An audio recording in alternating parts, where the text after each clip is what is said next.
condemned this, and then he passed away, and then the story changed. On the other side, what was also important is the own personal life of my parents living into exile.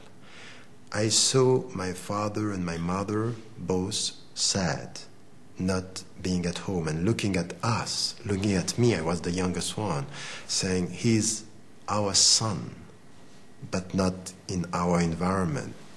Speaking now, my mother tongue is Arabic, but I was speaking French, and this language they didn't understand. So I saw this. I always said afterward, never forget the experience of exile. It's a very difficult, very deep. And at the same time, as someone who was facing this, I think you are right. There is a connection between all my, my quest for meaning and understanding suffering and loneliness and literature and philosophy. It's all connected to this. At the end of the day, where are your roots? Yeah. And I understood that my roots are where my questions are. Yeah. We were going to have fun, so we'll move right to Louis de Funès, and after that you explain why you wanted to see Louis de Funès, the gendarmerie.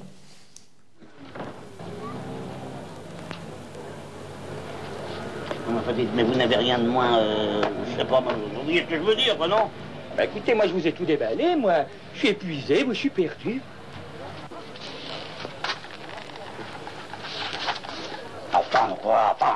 Enfin, écoutez, mademoiselle, vous n'avez rien de moins chatoyant? Oh, mais voyons, monsieur, avec notre beau soleil, ce serait vraiment trop triste.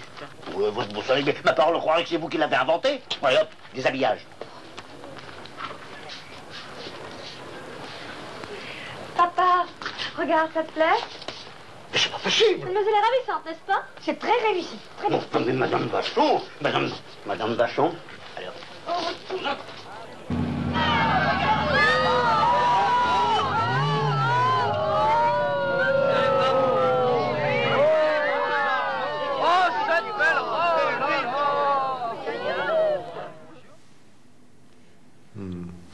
Yes, I spoke about Louis de Funès because, it reminds me of very specific images of me with my father. The last 15 years of my father living in Geneva before he passed away in 95, he was very lonely, he was in exile. It was very difficult because at the same time he was critical towards things that he was seeing in the Middle East, and he was alone. It was a very difficult period of time.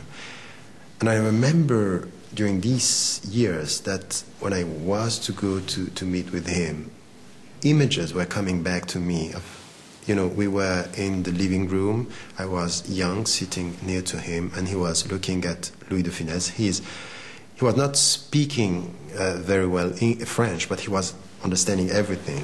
And he was laughing. And I remember looking at him laughing like a child on things like this. And this is the image of that I keep now of him being so open to laugh and so deeply saddened by the state of his country, his fellow Muslims, and even with his own family, because for him it was very difficult to look at us living in Switzerland, far from the roots, and not being able at that time to know where we are going to end. It was very difficult. So this. So many this fires. Yes, exactly. So this is the light and this very specific moment of laughing and being with him, close to him, and having something which is a connection with him, with his joy, when I always had the impression that he was going through something which was very difficult. So you perhaps identified with his suffering? I don't know. I cannot say, maybe that there is something like this, that it's much more about journey, it's much more about life, it's much more even about, when you have someone like Nietzsche saying life is suffering, and you listen to, I was reading lots of literature, and the substance of literature is very often suffering. You write when you don't feel good. Very often when you feel good, you don't write, you don't express yourself, you just silence is the company of joy. And very often, writing, reciting could be the company of sadness, questions, and tensions. So this was it. This was my universe, and I was like this. Is this connected to my to the personal? You know, like Jung, the psychoanalyst, was saying that it's not only, you don't have only an unconscious. You have something which is a collective unconscious, which is beyond yourself and going back to your family and beyond. It could be. There is something that I can see in sometimes now. Now I'm more than 40.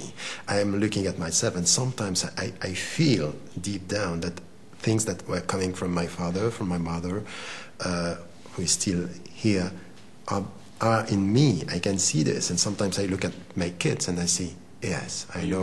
You catch yourself saying something to your kids, and thinking, no, I was never going to say that. It could happen. Yeah. Ashek, you went to the third world, as you mentioned, and the next clip is from a documentary by Ulrike Koch about the Tuareg, and I think you spent quite some time over there. Shall we have a look first? See what sort of environment it was.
أزدنت